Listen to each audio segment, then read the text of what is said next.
What if China could bring Taiwan's economy to a standstill, without launching an invasion, without firing a missile, and without triggering a formal state of war? According to the CSIS Wargaming report named Lights Out, a maritime blockade disguised as law enforcement could potentially isolate Taiwan in days and collapse its economy in weeks. In this briefing, we break down how this strategy might unfold according to detailed simulations, the forces that could be deployed, and how the United States and its allies might respond using scenarios and force models tested in the CSIS Wargaming. But before we examine the tactics, we need to understand why Taiwan is strategically exposed and why the PRC doctrine emphasizes ambiguity over open conflict.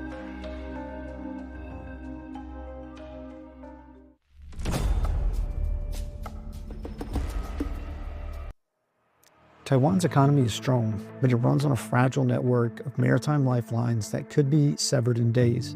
To see how China might cut them and why that would work, we need to examine Taiwan's potential single point of failure. So first, let's examine what makes an island economy so vulnerable to economic warfare.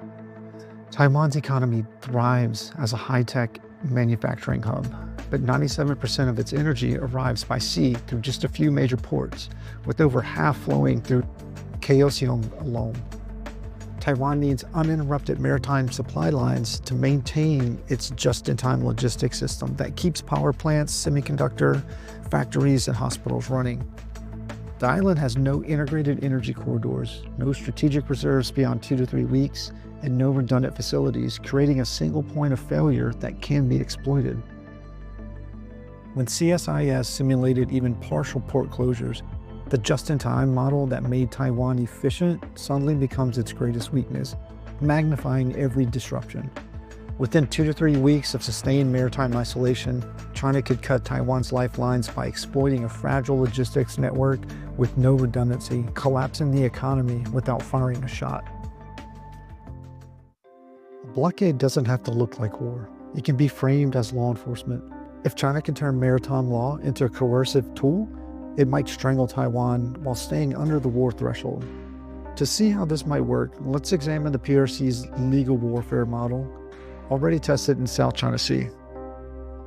The PRC's three warfares doctrine, psychological, public opinion, and legal warfare, is designed to create strategic effects without open combat. China wants to achieve blockade effects while avoiding triggering immediate war or unified allied response. Traditional naval blockades are acts of war, but law enforcement operations exist in a legal gray area that's harder to counter. In CSIS scenarios, China declared safety inspections, pollution control zones, and anti-smuggling operations, with Whitehall Coast Guard conducting boardings under legal pretexts. China can strangle Taiwan by turning maritime law into a weapon, making the first overt act of war the defender's responsibility, keeping allies hesitant to escalate. Doctrine is meaningless without the capability to enforce it. Understanding the assets China could potentially deploy reveals how it might sustain a blockade without firing the first shot. Let's break down the modeled force package and why each element might be positioned where it is. China's built a layered naval force structure with destroyers, submarines, Coast Guard cutters, aircraft, and cyber units positioned around Taiwan. China wants to cut Taiwan's shipping by 80% while maintaining plausible deniability and deterring allied intervention. A single-layer blockade would be too obvious and vulnerable, while uncoordinated assets would create gaps Taiwan could exploit. The CSIS model revealed a three-ring system. The outer ring would be naval deterrence, the middle ring using Coast Guard enforcement, and then the inner ring would be ISR overwatch, all integrated throughout real-time targeting data and cyber operations.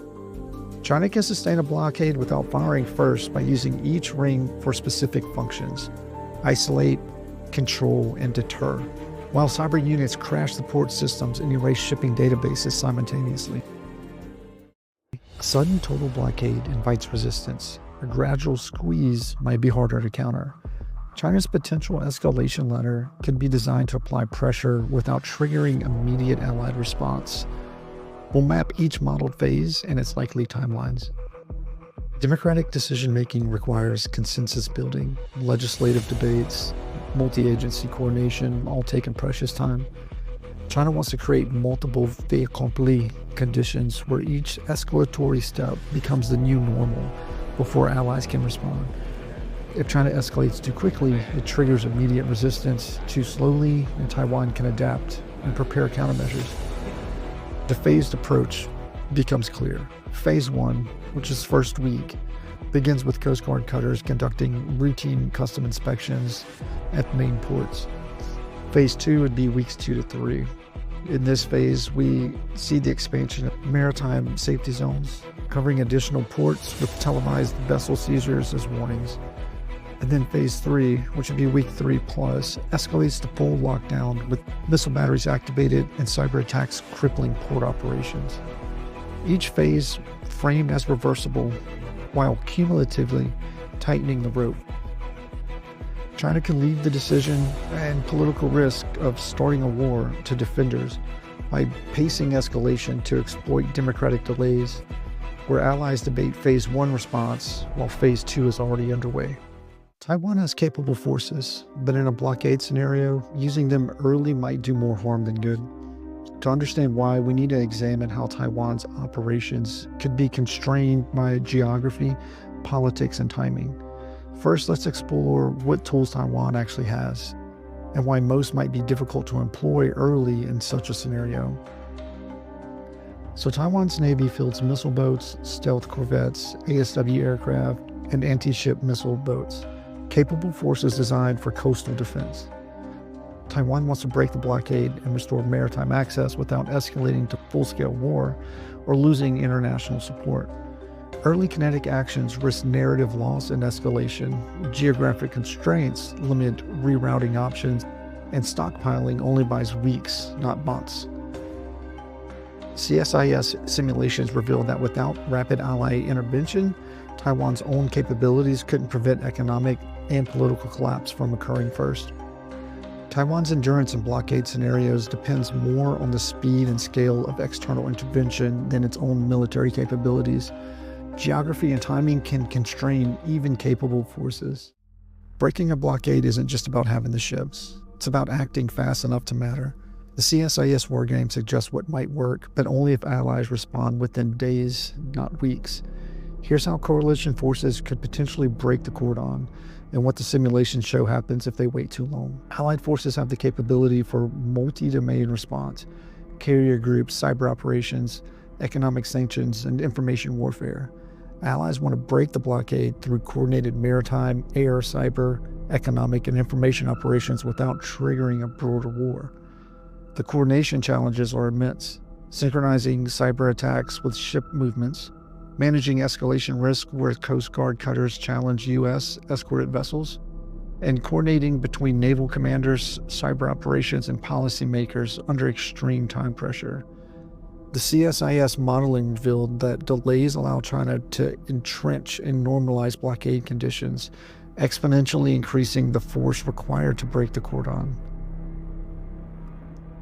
Allies can counter China's blockade strategy only through rapid, multi-domain coalition action. By week 3, hesitation transforms a manageable challenge into a potential military catastrophe, requiring exponentially greater force to resolve. A Taiwan blockade scenario would likely trigger a global economic shock. Understanding the potential worldwide fallout reveals why this scenario extends far beyond regional concerns. To see the full potential impact, we need to examine the industries and economies that would feel immediate effects. Taiwan produces over 60% of the world's semiconductors and over 90% of most advanced chips, making it indispensable for global electronics, automotive systems, and precision weapons.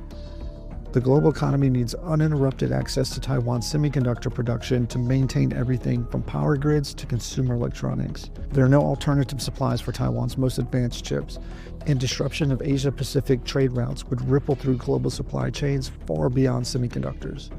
A blockade scenario would trigger immediate cascade effects. South Korea and Japan, both power grids failing. European automotive plants shutting down. U.S. military facing critical shortages in precision munitions and communication systems. This isn't just Taiwan's challenge. A successful blockade could shake the global economy more severely than the 1970s oil crisis, potentially triggering worldwide recession as supply chains collapse and inflation spikes across multiple sectors simultaneously. So quick caveat, it's crucial to note that wargaming models, while valuable analytical tools, have inherent limitations. They cannot capture all variables of real-world situations, including unpredictable political decisions, technological surprises, or full complexity of international responses. These scenarios represent possible outcomes based on current capabilities and assumptions, not predictions of what will happen. And so with that, just to recap, what this analysis of the CES-IS wargaming demonstrates is that China potentially doesn't need an invasion to achieve strategic objectives. It might only need a doctrine that exploits ambiguity, maritime control, and economic fragility. The simulation suggests that in such scenarios, even if Taiwan survives a blockade, other challenges could emerge. Understanding these potential dynamics help us better prepare for various contingencies and the importance of maintaining deterrence through strength and alliance coordination. If you like this type of briefing, go ahead and hit the like button, subscribe, hit the notification bell. What aspects of this analysis do you find most concerning or surprising? Let us know in the comments below. Plan on looking at China's economy and how that can push this scenario one way or the other. So keep a lookout for that. And then we'll also be doing a video looking at China's ASAT weapons that they're developing. So until then, Sigma Actual out.